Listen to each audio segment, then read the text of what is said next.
In my commitment to keep us running on time, I am going to keep these intros very, very short. Please don't take that as a lack of enthusiasm for the topic, because this next one is really very cool.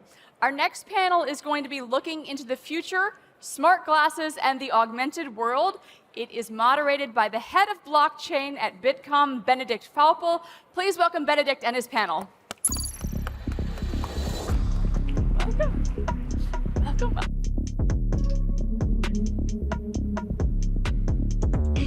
Thank you, Sarah.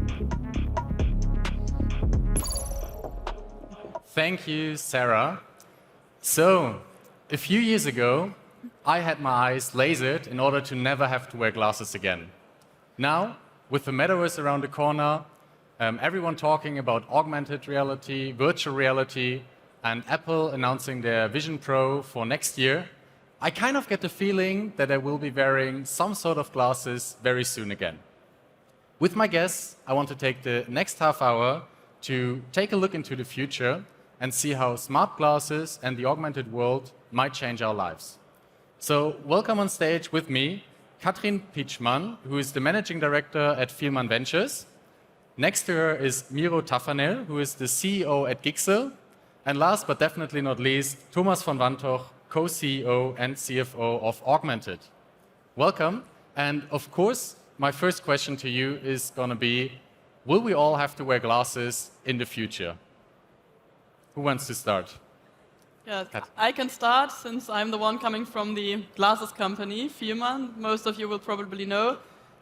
I think it's not a question of if people have to wear, but also want to wear glasses in the future, but you can add on to that. So first of all, people will have to wear glasses for visual correction.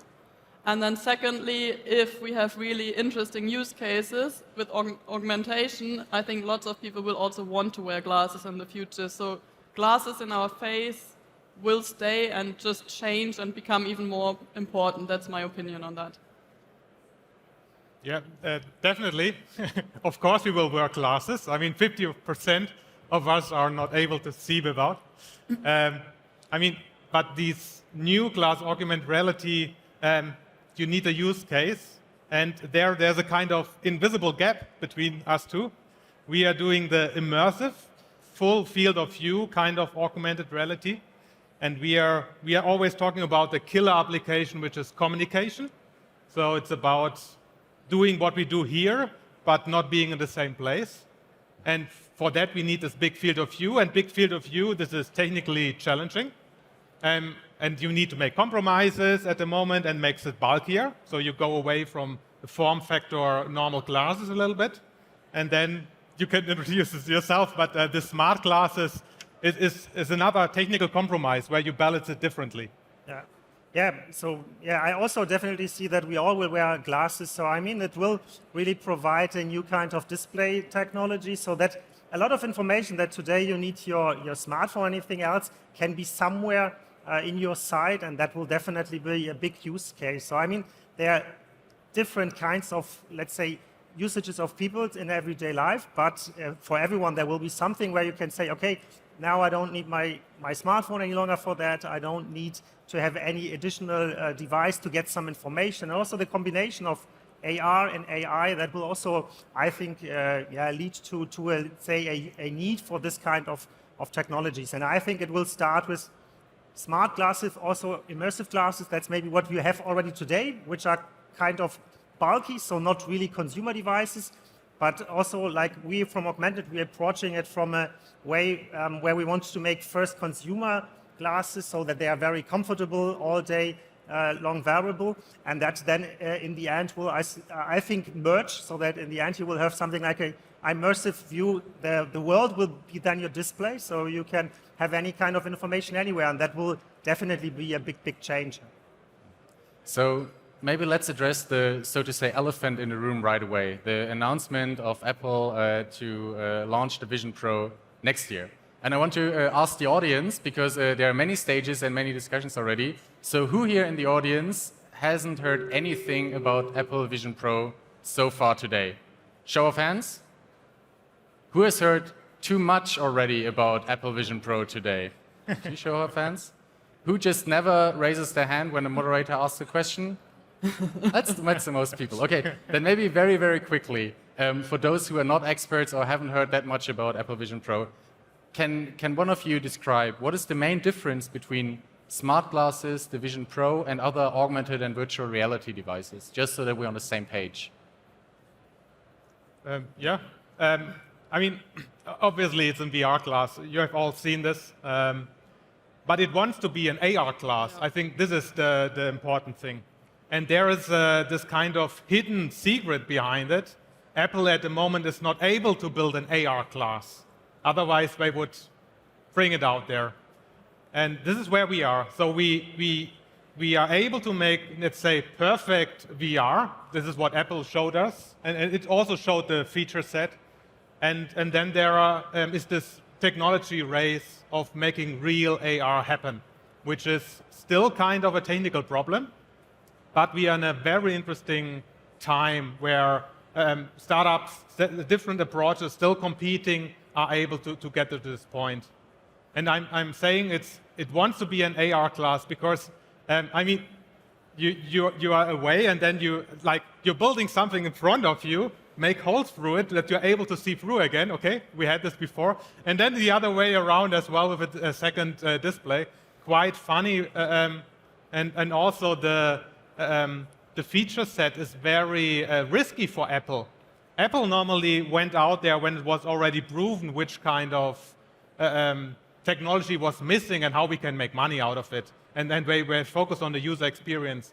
But this time, after Facebook changed to Meta and went into this market, this time even Apple needs to go so early into the market because they see this big opportunity and a very interesting point. That's how I look at it at the moment. So we're not yet sure what will come out of it, so to say, but maybe from your experience also, what are the most significant hurdles that you have to take at the moment, and how are you overcoming them in the development of AR and VR glasses and all this technology surrounding it? Yeah, so from our perspective, so on the one side, we are focusing on the display technology. So definitely the display technology needs to get much more brighter. That's also one reason why Apple decided to have a closed system, because the current technology that is available is not bright enough to provide you a normal glasses that also work outside. So that's a challenge to have a, let's say, display technology that is power efficient, high brightness and still high resolution and very, very tiny. So that's one thing. And the other thing, I imagine it's the price is much too high. So that also cannot be a consumer product. I guess for the beginning, it's very nice to see the different experiences that you can make with this kind of spatial computing, like they call it. But to get to a device that is a consumer device so that nearly everyone can also afford it, it will take some years. But that's the promising vision of the future, so that this can get smaller, more cost efficient, and then be used by everyone. And then a lot of different applications and use cases will be available through that devices. For me, a very important point you make, the technical compromise. Yeah. This is the one side is the technical compromise we need to do to make a product out of it, and the other one is what do I get from it?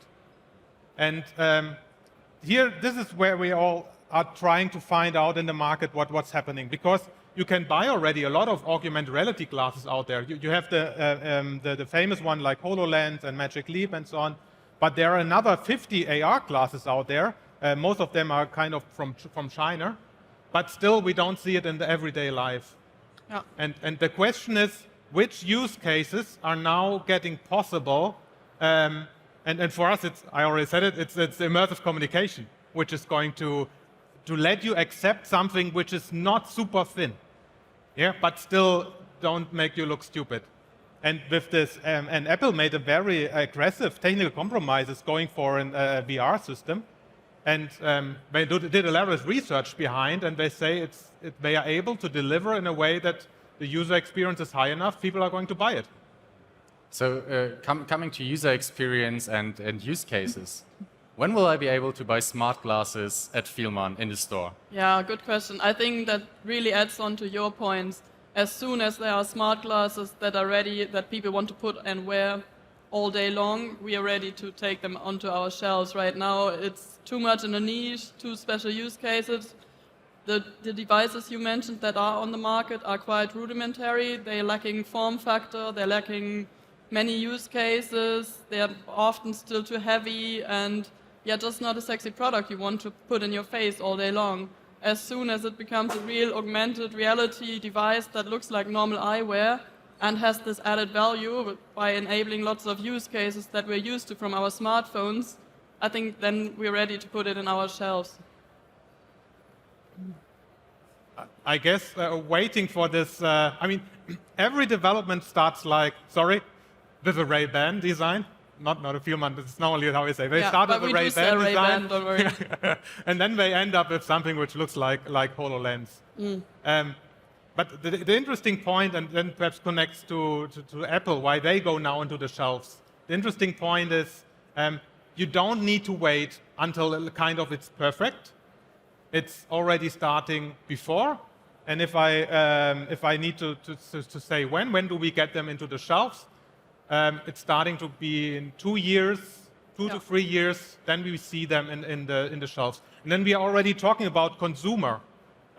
At the moment already, they are used in the B2B market, and which is normally earlier than consumer.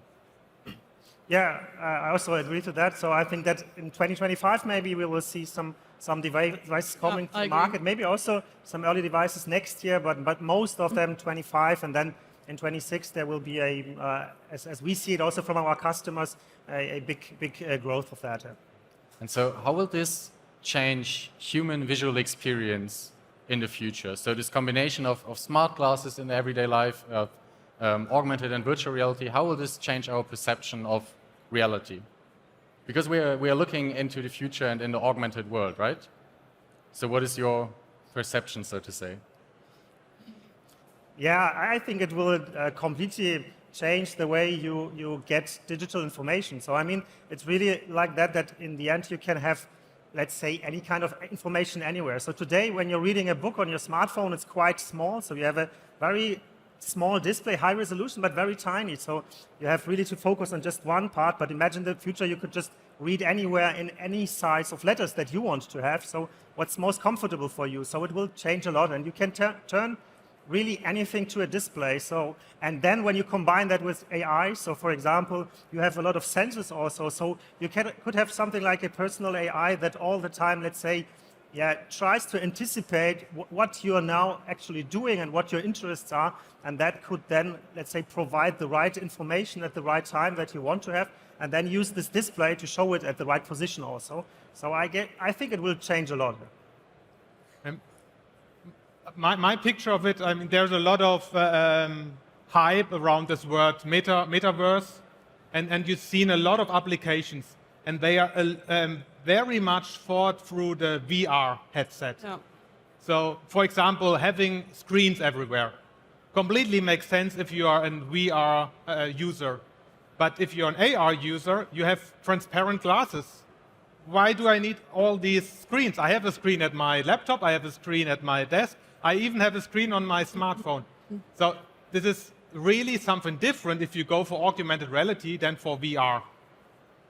For me, the metaverse is just where we are living, and then you put stuff on top, like you would see here very nice Gixel advertising above floating or something like this.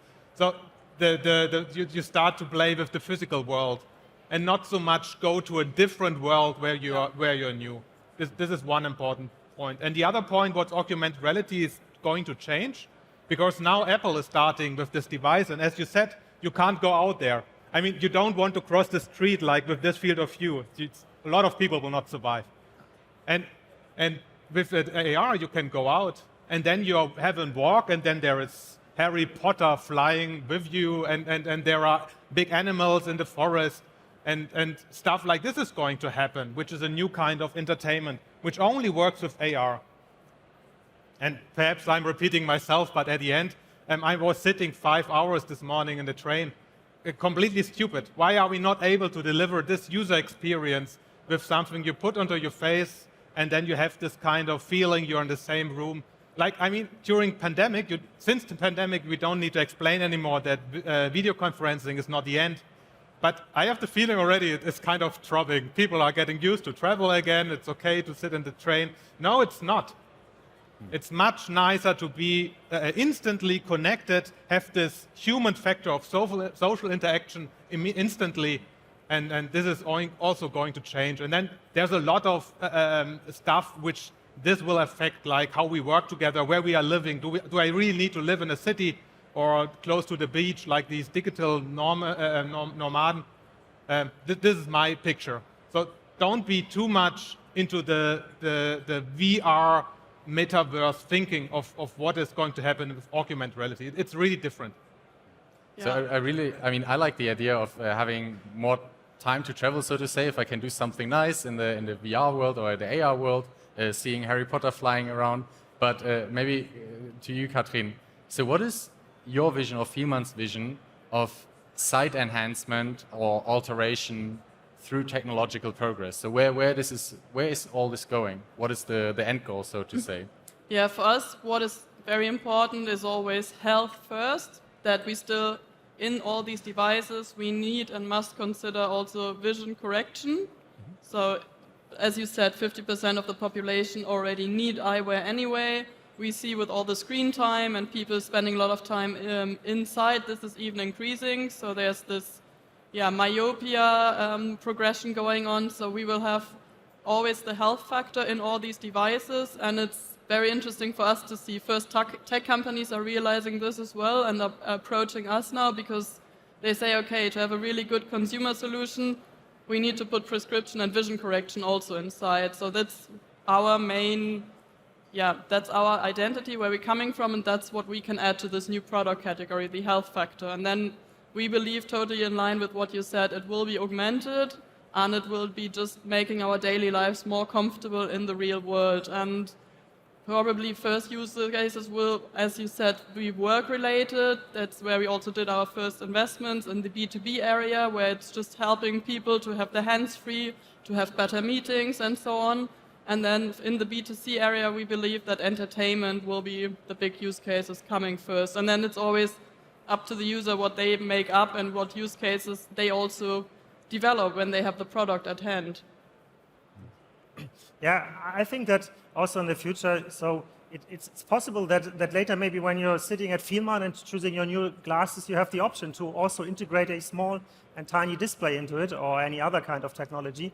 And that makes it different because people are buying the glasses at Fielmann, for example, and when you are there, your eyes are measured and everything. So, and if you can just choose it as an option, so then it becomes very, let's say, common to use it maybe. Yeah. And that's also our vision, to make it that small, that tiny, and so efficient. So good that it can last at least 10 or 12 hours a day with one battery, and then you can use it for very different applications.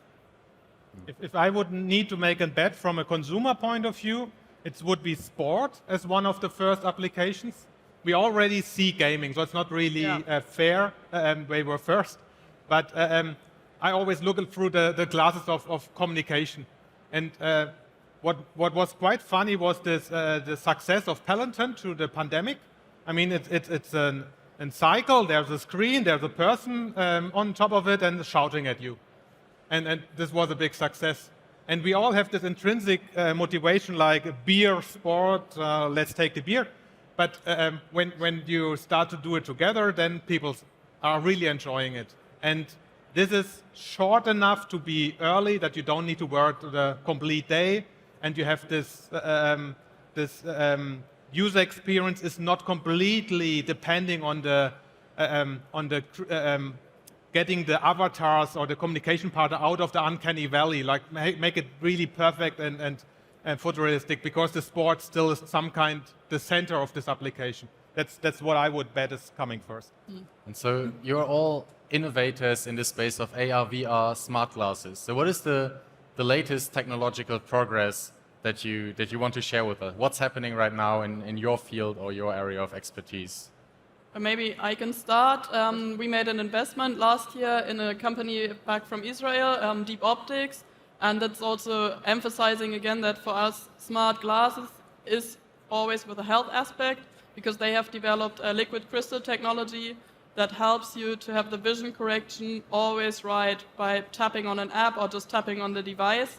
Basically meaning that people will not have to change their eyewear later on once the technology is ready, because the glasses, the lenses are always adapting to the people's vision correction in need, and also replacing this need where people, once they're older and have to learn to use progressive lenses with these different areas, people always have to learn how to use these devices, these lenses today. And with this liquid crystal technology, this becomes obsolete because it's dynamic and it's always adapting to where people are looking at, and makes it very comfortable for people to have a perfect visual experience. So this liquid crystal for us, it's really one big technological advancement we believe in and we invested in. When we started, we said, how does AR needs to look like if you want to use it for immersive communication? And then there was kind of HoloLens, which looked a little bit like this, so not too ugly, but still kind of a helmet. Then there was Magic Leap, which was a little bit like this, like you go swimming. And what we are doing is, I would say the distance you are sitting, it nearly looks already like the nice Fielmann glasses to the left.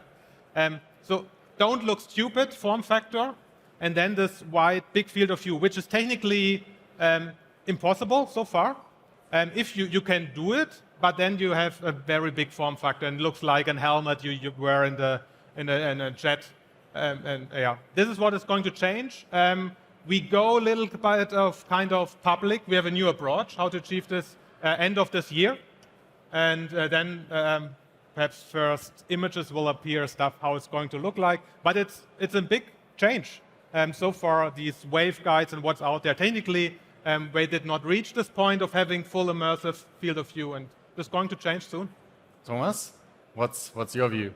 Yeah, so we are really focusing on making the smallest and tiniest and lowest power display technology for smart glasses, and also then later for immersive glasses. And we are now on the, let's say, on the roadmap to deliver in 2025. So really high volume production devices. So, and with our customers, we are developing really nice looking small glasses like you have maybe on your right now using, and that's our roadmap. Yeah. So this is already the end of our panel. I think we gave you a small, maybe glimpse, not a real look, but a glimpse into the future of what's happening in the AR, VR field and how this might change our life. So for now, a big round of applause for our panelists, Katrin, Miro and Thomas.